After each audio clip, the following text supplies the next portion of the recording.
إن الحمد لله نحمده ونستعينه ونستغفره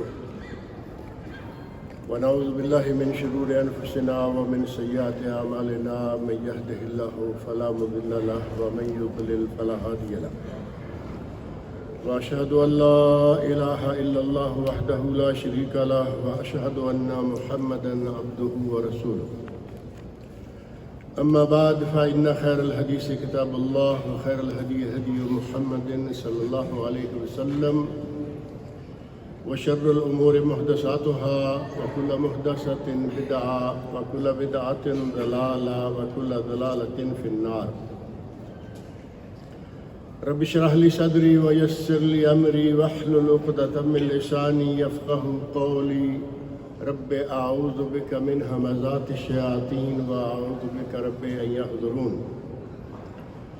أعوذ بالله السميع العليم من الشيطان الرجيم ومن آياته أن خلق لكم من أنفسكم أزواجا لتسكنوا إليها وجعل بينكم مودة ورحمة إن في ذلك لآيات لقوم يتفكرون۔ سورہ روم کی یہ آیت 21 ہے، جس میں اللہ رب العزت نے ارشاد فرمایا ہے کہ وَمِنْ آيَاتِهِ أَنْ خَلَقَ لَكُم مِّنْ أَنفُسِكُمْ أَزْوَاجًا۔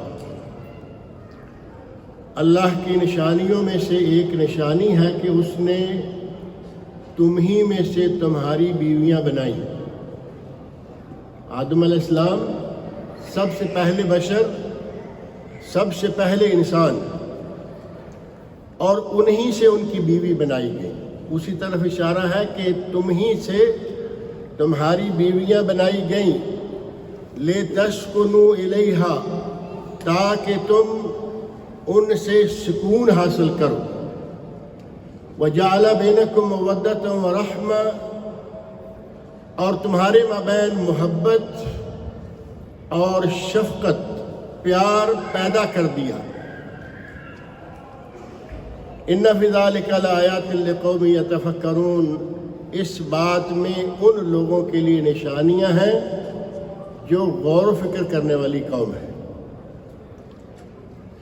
قرآن کریم کی اس آیت میں اللہ رب العزت نے یہ بات ہمارے لیے بالکل واضح الفاظ میں بیان فرما دی کہ تمہارے لیے بیویاں اس لیے بنائی گئیں کہ تم ان سے سکون حاصل کرو،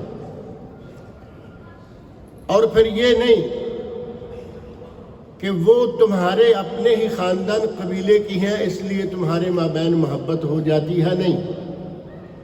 کوئی کسی قبیلے کا، کوئی کسی خاندان کا، کوئی کسی قوم کا، کوئی کسی ملک کا، جیسے ہی 4 کلمے پڑھ دیے گئے اللہ رب العزت نے نہ ملک، نہ قوم، نہ رنگ، نہ نسل، ان دونوں کے مابین محبت پیدا فرما دی۔ اور آج جو میاں بیوی کا رشتہ چل رہا ہے وہ اسی بنیاد پر ہے۔ اور اللہ رب العزت نے فرمایا کہ اگر کوئی غور و فکر کرے تو اس میں تمہارے لیے بہت ساری نشانیاں موجود ہیں۔ گویا قرآن کریم نے ہمیں یہ ترغیب دلائی کہ اپنے سکون کے لیے شادیاں کرو، اور نبی اکرم صلی اللہ علیہ وسلم کا وہ ارشاد بڑا معروف ہے جس میں آپ ارشاد فرماتے ہیں یا معاشر الشباب، اے نوجوانوں، من استطاع منکم الباء فلیتزوج، تم میں سے جو شخص طاقت رکھتا ہے، جسمانی، مادی، ہر طرح کی طاقت رکھتا ہے، وہ شادی کرے۔ اور اگر مالی طاقت نہیں ہے، کسی وجہ سے حق مہر نہیں دے سکتے، کوئی رشتہ نہیں مل رہا، تو نبی اکرم صلی اللہ علیہ وسلم نے اس کا علاج کیا بتایا کہ وہ روزہ رکھے، فَإِنَّهُ لَهُ وِجَاءٌ، اگر وہ روزہ رکھے گا تو وہ اس کے اندر جو شہوت ہے اس کو ڈھانپ کے رکھے گا، شہوت کو دھیما کر کے رکھے گا، ختم نہیں کر دے گا۔ اسلام نے، نبی اکرم صلی اللہ علیہ وسلم نے، قرآن کریم نے شادی کرنے کی بڑی ترغیب دلائی، اور نبی اکرم صلی اللہ علیہ وسلم نے تو یہاں تک فرمایا تزوج الولود الودود، زیادہ پیار کرنے والی اور زیادہ بچوں کو جنم دینے والی اور اس سے شادی کرو، فإنی مکاثر بکم الامم یوم القیامہ، میں قیامت کے دن اپنی امت کے زیادہ ہونے پر دوسروں پر فخر کروں گا۔ ہر طرف سے دیکھیں کہ نبی اکرم صلی اللہ علیہ وسلم بھی ترغیب دلا رہے ہیں، اللہ رب العزت نے قرآن کریم میں ترغیب دلائی، اور آج موجودہ دور میں ایک سلگتا ہوا مسئلہ بن گیا ہے کہ میاں بیوی کے مابین پیار نہیں رہتا۔ اللہ رب العزت نے فرمایا کہ ہم نے تمہارے مابین پیار محبت پیدا فرما دیا۔ اگر کوئی آدمی وہ پیار محبت اور سکون حاصل ہی نہ کرنا چاہے تو کیا زبردستی کسی کو دیا جا سکتا ہے؟ قرآن کریم اللہ رب العزت نے نازل فرمایا اور فرمایا ھدی للمتقین، متقین کے لیے ہدایت، اور کتاب ہدایت ہر کسی کے لیے ہدایت ہے، لیکن اگر کوئی ہدایت حاصل کرنا چاہے۔ شادی کا بندھن میاں بیوی کے مابین انتہائی پیار اور محبت کا بندھن ہے، لیکن آج دور ایسا آ گیا ہے کہ آج لوگ اس بندھن میں بندھے رہنے کو ناگوار سمجھ رہے ہیں۔ اس ناگواری کی اور معاشرے میں طلاق کی کثرت کی وجہ کیا ہے؟ ایک وقت تھا کہ طلاق کا لفظ بہت ہی خطرناک، بڑا خوفناک، خاندانوں اور قبیلوں کے لیے بہت بڑی آر شمار ہوتا تھا کہ طلاق ہوگی۔ آج طلاق کوئی مسئلہ ہی نہیں رہا۔ اگر 100 شادی ہوتی ہے تو ان میں سے 33% طلاقیں جلدی واقع ہو رہی ہیں۔ یہ موجودہ واقعہ ہے، آج کے دور کی حقیقت ہے۔ 100 شادیاں ہوئی، 33 کی طلاقیں ہو گئی، اور ان میں سے آدھے ایسے لوگ ہیں جو بیچارے گزارا کر رہے ہیں۔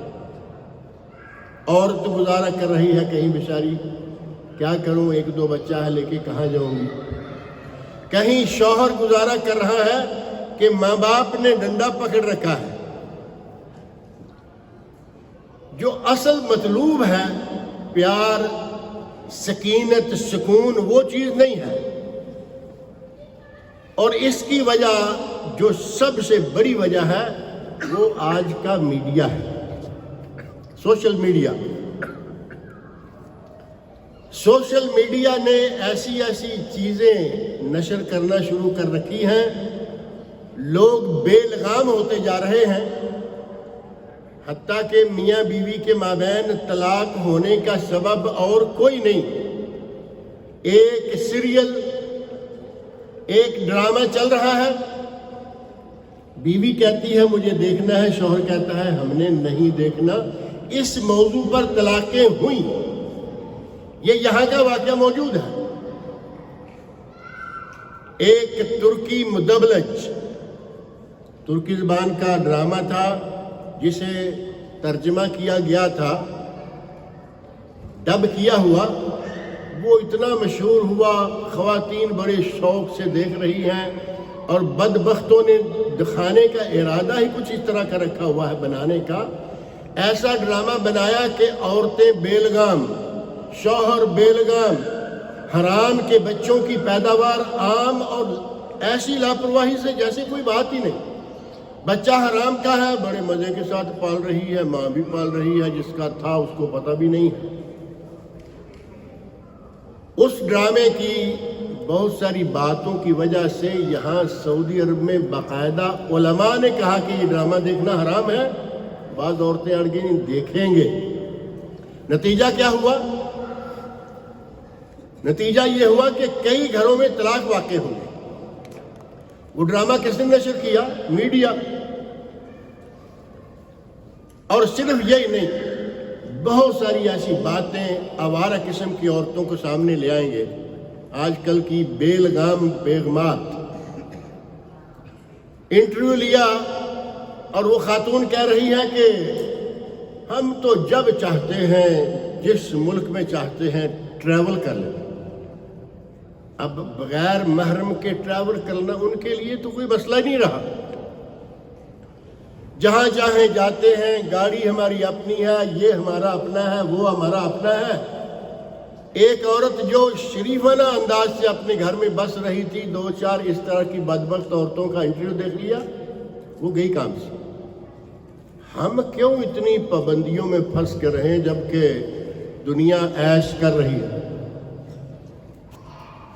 اور نوجوانوں میں، خاص طور پر نوجوان لڑکوں میں شادی سے نفرت ہوتی جا رہی ہے، شادی کرنے سے. اللہ رب العزت نے فرمایا لِتَسْكُنُوا إِلَيْهَا، شادیاں کرو تاکہ تمہیں اپنی بیویوں سے سکون حاصل ہو. یہ کہاں سکون تلاش کر رہا ہے جو شادی نہیں کرتا؟ کہنے کو الفاظ موجود ہیں، کہیں گے جی نہیں ہو، کون آدمی اتنی پابندیاں، اتنی رسپانسبلٹیز، مسئولیات، کیا ضرورت ہے؟ ہم سے نہیں ہوتا. اب کیا ایمانداری سے کوئی آدمی کہہ سکتا ہے کہ جو آدمی یہ کہے گا کہ یہ پابندیاں، یہ ذمہ داریاں، یہ رسپانسبلٹیز میں نہیں اٹھا سکتا، کیا یہ حلال پہ رہے گا؟ اپنے آپ کو حرام سے بچا سکے گا؟ عیسائیوں کے پادریوں نے بھی یہی نعرہ لگایا ہوا ہے کہ ہم شادی نہیں کرتے، ہم تو پتہ نہیں کیا ہے. اور کروڑوں اربوں ڈالر اور پاؤنڈ ان مغربی ممالک میں عیسائیوں کے پادریوں کے کیسوں پر خرچ ہوتے ہیں. بجٹ کا بہت بڑا حصہ کہاں جا رہا ہے؟ فلاں نن نے کیس کیا ہوا ہے، فلاں اس بدبخت کی نانی نے کیس کیا ہوا ہے. کس کس کا کیس چل رہا ہے؟ ان کیسوں میں جو جرمانے ہو رہے ہیں وہ چونکہ فادر ہے، پادری ہے، گورنمنٹ اس کا تعاون کر رہی ہے، اس کی پشت پناہی کر رہی ہے. اور بجٹ کا بہت بڑا حصہ ان آوارہ لوگوں کے. اب کہنے کو وہ پاک باز، ہم شادی ہی نہیں کرتے. تم شادی نہیں کرتے تو یہ حرام کاریاں کیوں کرتے ہو؟ کچھ لوگوں کے یہاں دوسری شادی کرنا منع ہے. بعض مذہبوں میں بھی رہا ہے، شاید ہندوازم میں بھی کچھ ایسا ہے، دوسری شادی نہیں کرنا. ایک بیوی پہ رہتے نہیں. اسلام کتنا واضح دین ہے، تمہیں ضرورت ہے دوسری کر لو، تیسری کر لو، چوتھی کر لو، لیکن حلال میں رہو. وہ دوسری تیسری چوتھی منع کر رکھی ہے اور اس طرف اتنی رسی کھولی ہوئی ہے، روزانہ نئی سے نئی عورت کے ساتھ حرام کاری کرو، کرتے رہو. اسلام اس قسم کی تعلیمات والا دین نہیں ہے. دنیا کا واحد بہترین دین جس میں اپنی آبرو کا تحفظ، اپنے دین کا تحفظ، پچھلے سے پچھلے جمعہ میں یہی موضوع تھا نا، دین کا تحفظ. اسلام نے جن 5 چیزوں کے تحفظ کو بہت ضروری قرار دیا ہے ان میں سے ایک دین کا تحفظ ہے، دوسرا آبرو کا. مردوں نے شاید یہ سمجھ لیا ہے کہ بے آبرو صرف عورت ہی ہوتی ہے. حرام کار ہر بندہ بے آبرو ہے. جو آدمی حرام کاری سے کام لینے والا ہے وہ بے آبرو ہے، چاہے مرد ہے، چاہے عورت ہے، چاہے مسلمان ہے، چاہے بے دین اور غیر مسلم کیوں نہ. اللہ رب العزت نے ہمیں اکٹھا کرنے کے لیے احکامات صادر فرمائے اور ہمارے لوگوں نے یہ سلسلہ کچھ اس انداز سے لے لیا کہ نہیں جی ذمہ داریاں کون اٹھائے. اور بعض لوگوں کی باتیں یقین مانیں کہ یہاں اس مسجد میں کہنے کو بھی جی نہیں چاہتا، جسے وہ کھلے عام میڈیا میں کیا جاتے ہیں. اتنے بے لغام اور اتنے بے مہار بدماشی کی انتہا اور نکاح کی طرف آنے کے لیے تیار نہیں. نکاح کریں، اپنے آپ کو محفوظ کریں، شیطان سے محفوظ کریں. اور نکاح کرنے کو اللہ رب العزت نے قرآن کریم میں میثاقاً غلیظہ قرار دیا ہے. قرآن کریم میں اللہ رب العزت نے ارشاد فرمایا، سورہ نساء کی آیت نمبر 21، وَكَيْفَ تَأْخُذُونَهُ وَقَدْ أَفْضَىٰ بَعْضُكُمْ إِلَىٰ بَعْضٍ وَأَخَذْنَ مِنْكُمْ مِيثَاقًا غَلِيظًا۔ مہر اگر کبھی ایسی نوبت آ جائے کہ طلاق ہو جائے تو تم مہر واپس کیسے مانگتے ہو؟ طلاق تم دو اور بیوی سے مہر بھی واپس مانگو۔ وَقَدْ أَفْضَىٰ بَعْضُكُمْ إِلَىٰ بَعْضٍ، تم تو ایک دوسرے کے ساتھ گھی اور شکر کی طرح رہے ہو، میاں بیوی کی طرح رہے ہو، ایک دوسرے کے درمیان سے ہوا نہیں گزرا کرتی تھی، وہ وقت کہاں ہے اور آج تمہیں اپنا پیسہ یاد آ رہا ہے؟ اور ساتھ ہی فرمایا وَأَخَذْنَا مِنْكُمْ مِيثَاقًا غَلِيظًا، اور انہوں نے تو تم سے ایک مضبوط عہد لیا ہوا ہے۔ میثاق غلیظ، مضبوط عہد۔ قرآن کریم میں اللہ رب العزت نے شادی کے بندھن کو، شادی کے رشتے کو میثاق غلیظ قرار دیا، اور آج وہ کچے دھاگے سے بھی کمزور نظر آ رہا ہے۔ قرآن کہہ رہا ہے میثاق غلیظ، اور ہم لوگوں نے ایسے کچا دھاگا بنایا ہوا ہے، شادی کی طلاق دی، شادی کی طلاق دی۔ طلاق کی شرح آج کل انتہائی بڑھ چکی ہے، اور یہ صرف طلاق کی شرح نہیں، ساتھ ہی خلا بھی۔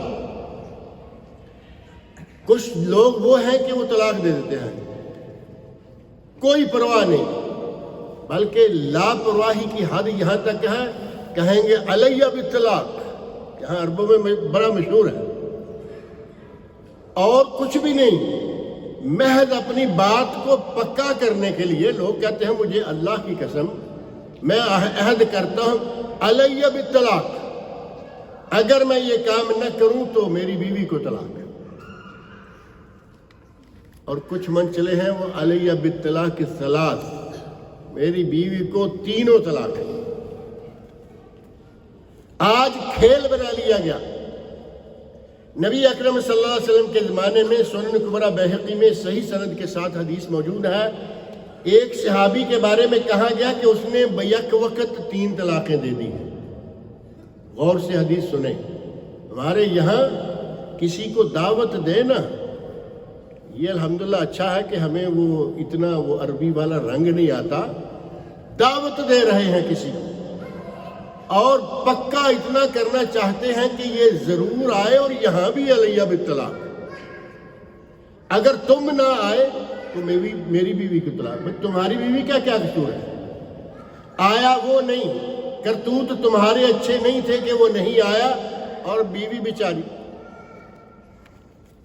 ایسا واقعہ ایک عرصہ پہلے بھی پیش آیا پاکستان میں۔ امام حرم، امام کعبہ کے نام سے اگر کوئی مشہور امام ہے تو وہ ایک ہے۔ آج کل تو شیخ سدیس ہیں، شیخ سریم ہیں، شیخ صالح الطالب ہیں، بہت مشائخ ہیں، لیکن امام کعبہ کے نام سے جو ایک امام مشہور ہوئے وہ شیخ سبیل تھے، شیخ محمد عبداللہ سبیل، جو پہلے پاکستان گئے اور پھر انہوں نے مختلف ملکوں کا دورہ کیا، اور آج کل تو لوگ جاتے رہتے ہیں۔ انہوں نے باہر کے ملکوں کے دورے کا آغاز کیا، پاکستان گئے، بہت بڑے بڑے میدان جو گراؤنڈیں کھیلنے وغیرہ کے لیے ہوتی ہیں، وہاں مختلف نمازوں کے اوقات رکھے گئے، اور دنیا آ رہی ہے کہ امام کعبہ کے پیچھے ہماری ایک نماز ہو جائے گی۔ ہمارے بھی مہرباں ہیں کیسے کیسے، ہمارے مولویوں نے فتویٰ دے دیا کہ یہ امام کعبہ وہابی ہے، اور جس نے اس کے پیچھے نماز پڑھی ہے اس کی بیوی کو طلاق ہو گئی۔ علامہ احسان اللہ ظہیر رحمۃ اللہ علیہ فرماتے ہیں مجھے رات کو فون آ گیا، میں سو رہا ہوں، فون آ گیا، علامہ صاحب شوہر میرے نے نماز پڑھی اور طلاق مجھے ہو گئی، میرا کیا قصور ہے؟ تمہاری دعوت کھانے کے لیے تمہارا دوست نہ آئے گا، بیوی کا کیا قصور ہے کہ تم اسے طلاق دے رہے؟ یعنی انتہا ہو گئی لاپرواہی کی کہ طلاق طلاق طلاق ایسے جیسے کو کھلونا ہوتا ہے۔ نبی صلی اللہ علیہ وسلم کے عہد مبارک میں ایک صحابی نے طلاق دے دی، نبی اکرم صلی اللہ علیہ وسلم کو پتہ چلا تو آپ نے فرمایا ایلعب بکتاب اللہ وانا بین اظہرکم، اللہ کی کتاب کے ساتھ کھلواڑ کرو گے جبکہ ابھی تو میں تمہارے مابین زندہ ہوں، میں موجود ہوں، ابھی سے تم ایسا شروع کر دو گے۔ مطلب یہ تھا کہ یہ کتاب اللہ کی تعلیمات کے سراسر خلاف ہے کہ کوئی 3 طلاقیں اکٹھی دے، بلکہ طلاق تو ایک بھی دینا جائز نہیں ہے، طلاق دینے کو مکروہ قرار دیا گیا، اور اکٹھا ہی طلاق دے دے اور وہ بھی 3۔ صحابی اٹھا کہتا ہے یا رسول اللہ مجھے اجازت دیجیے میں اس کا سر قلم کر دوں۔ اتنا برا شمار کیا گیا، اور آج طلاق طلاق طلاق طلاق ایسے جیسے کچھ ہوا ہی نہیں۔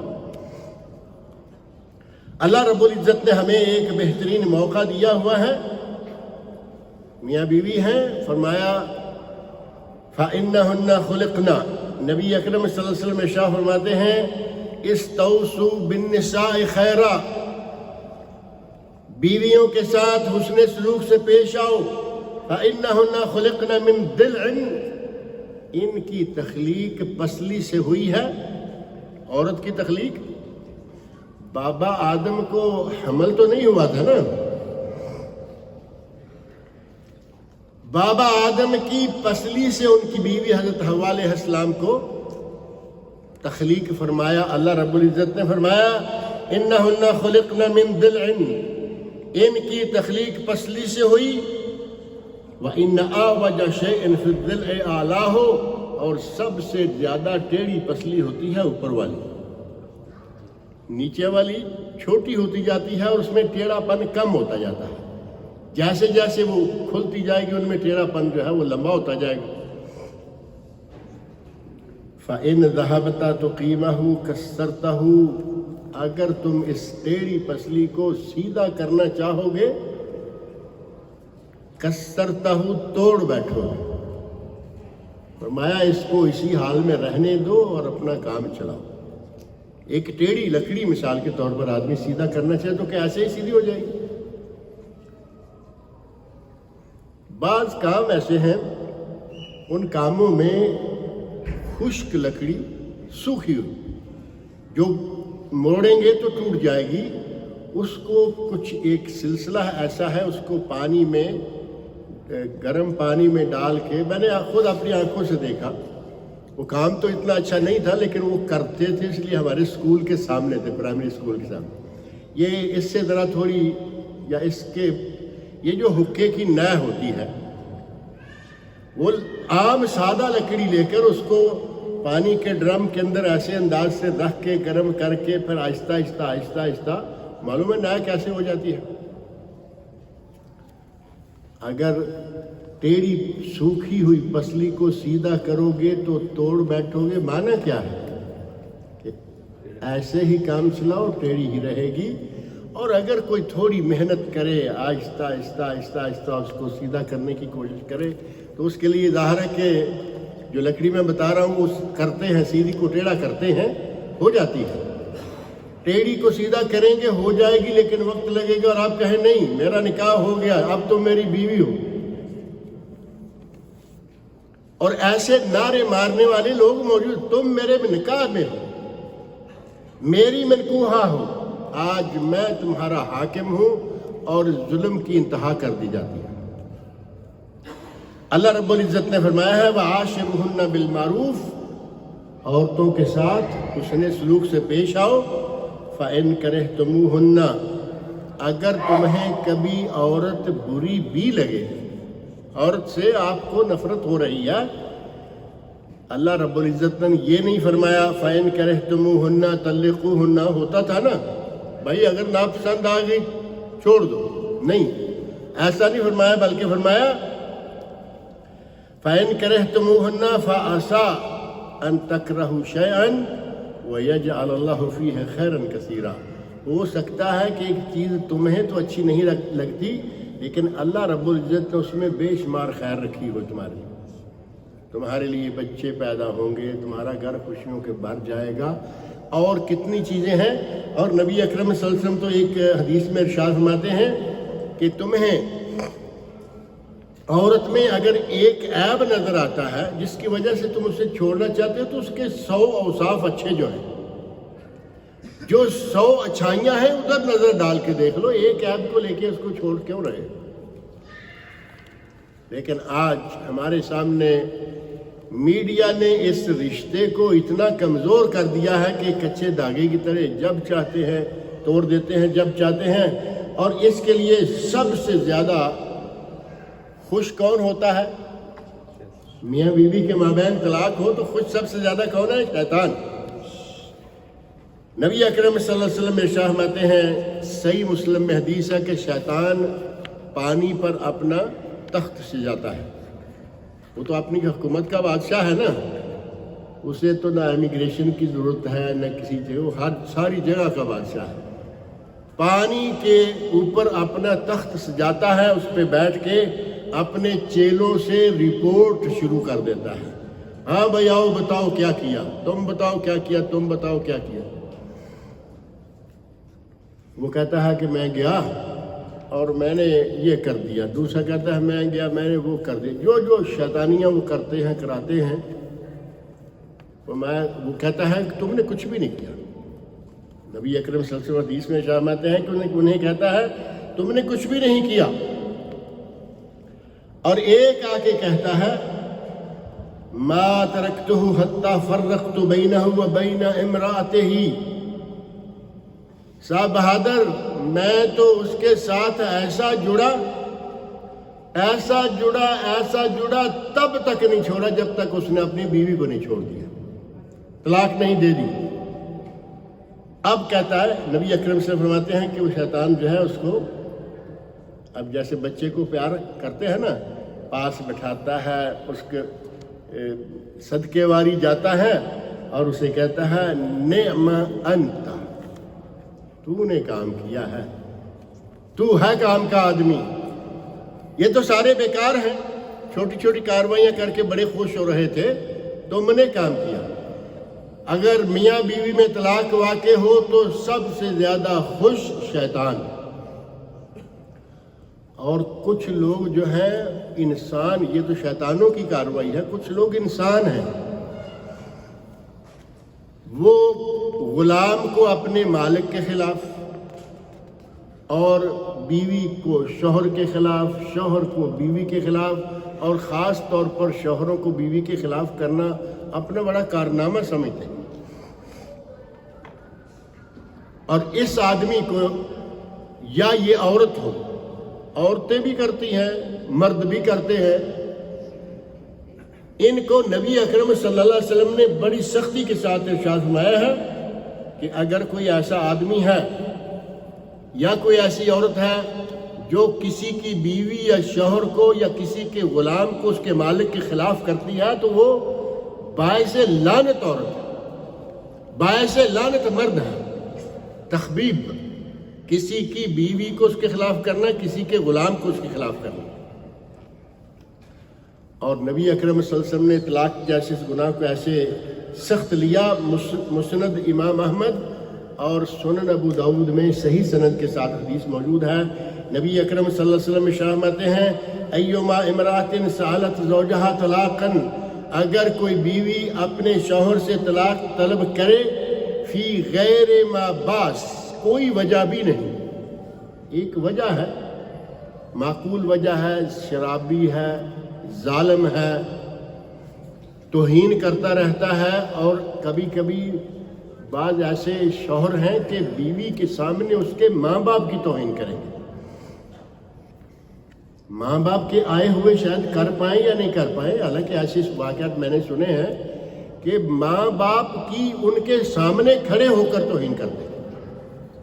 بدبختی کی انتہا ہے، وہ بھی تیرے ماں باپ ہیں، تیری بیوی کے ماں باپ، لیکن وہ نہیں ہے، وہ اپنے گھر میں ہے، یہ اپنے گھر میں ہے اور پہلوان بنا ہوا ہے اپنی بیوی کے سامنے، تیرے باپ کا یہ، تیری ماں کا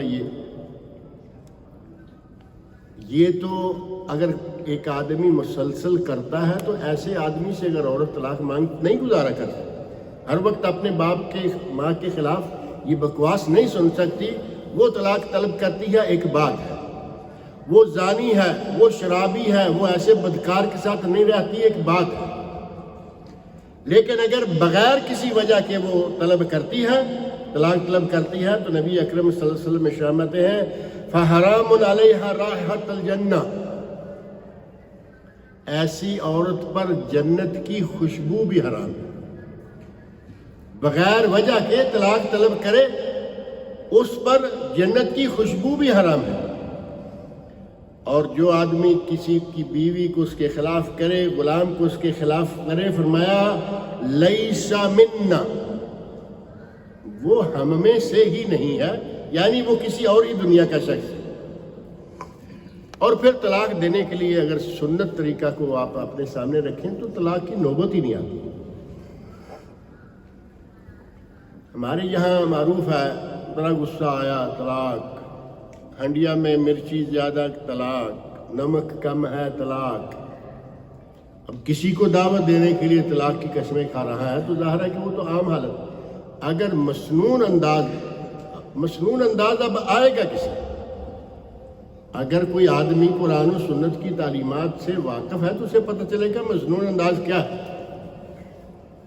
قرآن کریم نے طلاق سے پہلے 5 مرحلے، بلکہ 5واں مرحلہ طلاق ہے۔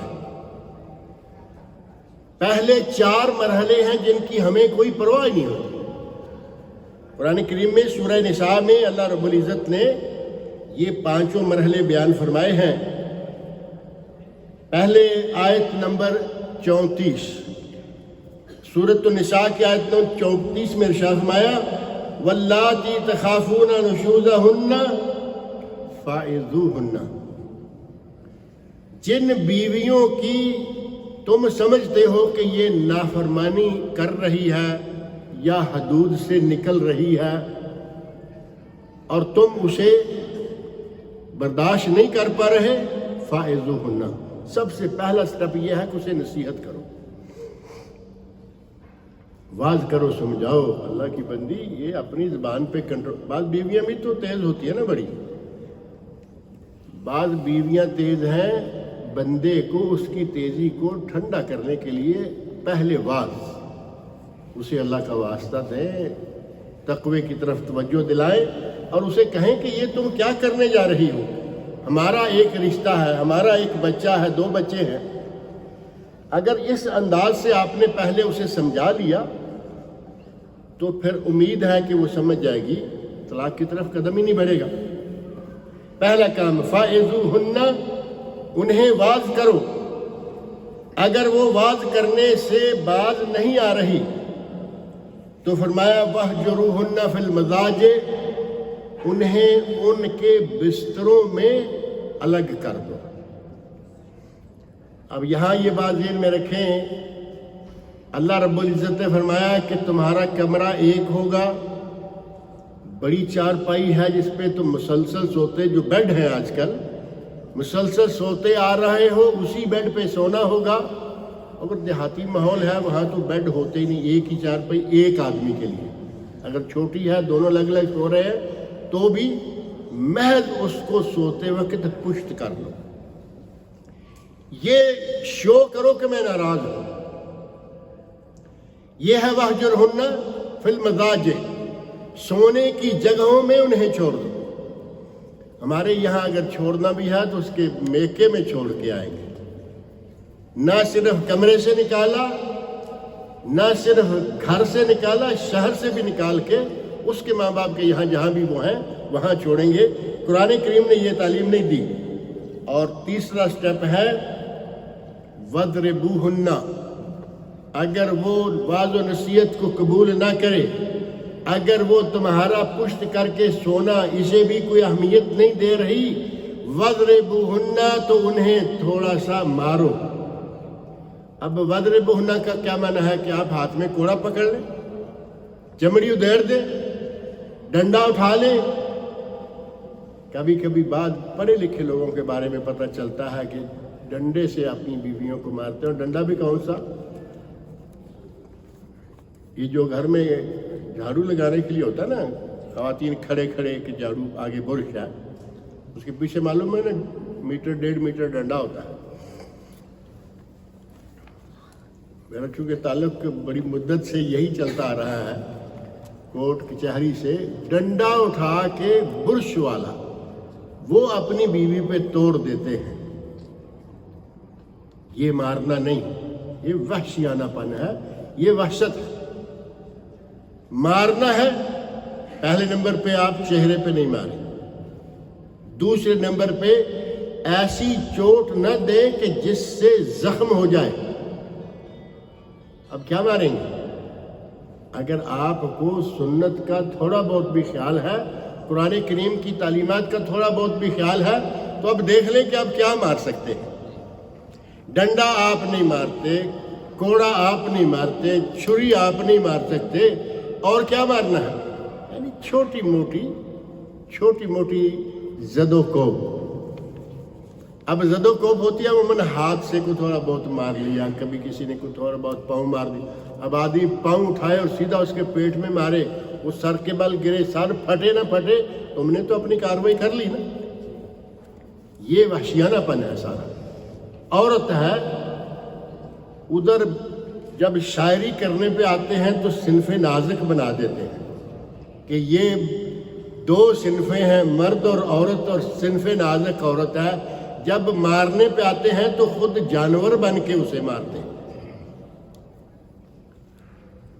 نبی اکرم صلی اللہ علیہ وسلم فرماتے ہیں کہ تم دن کو مار رہے ہو اور رات تم اسی میں چھپے بیٹھے تھے۔ رات تمہاری کیا حالت تھی، اب دن ہوا تو تم نے مارنا شروع کر دیا۔ مارو تو اس کی بھی ایک حد ہے۔ اور آیت نمبر 35 میں فرمایا وَإِنْ خِفْتُمْ شِقَاقَ بَيْنِهِمَا، اگر تم دیکھو کہ لڑائی ختم نہیں ہو رہی، وعظ و نصیحت کام نہیں آیا، پشت کر کے سونا کام نہیں آیا، چھوٹی موٹی زدوں کو کام نہیں آئی، فَابْعَثُوا حَكَمًا مِّنْ أَهْلِهِ وَحَكَمًا مِّنْ أَهْلِهَا، تو پھر ایک بندہ لڑکی کے گھر والوں سے، ایک بندہ لڑکے کے گھر والوں سے، وہ مل بیٹھیں، ان کے ساتھ وہ ان کی صلح کروا دیں۔ 4 سٹیپ ہو گئے۔ فرمایا یوفق اللہ بینہما، ممکن ہے اگر یہ ان یریدا اصلاحا، اگر یہ اصلاح کی نیت رکھتے ہیں، صلح کی نیت رکھتے ہیں، اللہ ان کے درمیان جمع کر دے گا انہیں۔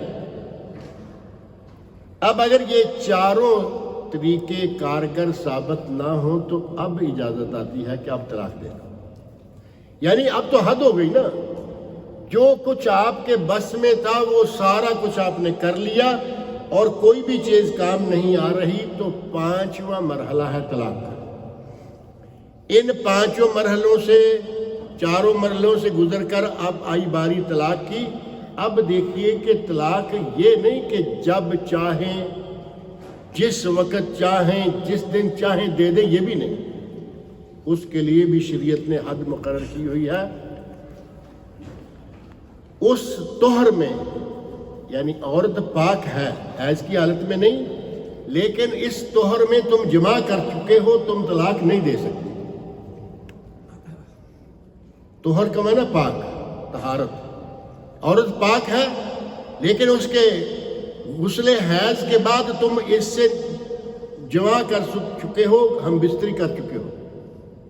اب یہ 15 دن ہے، 20 دن ہے حسب عادت، ان 15-20 دنوں میں تم طلاق نہیں دے سکتے۔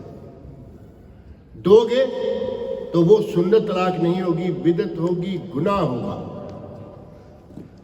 دوسرا یہ کہ عورت حیض میں ہے، مینسز میں ہے، تم طلاق نہیں دے سکتے۔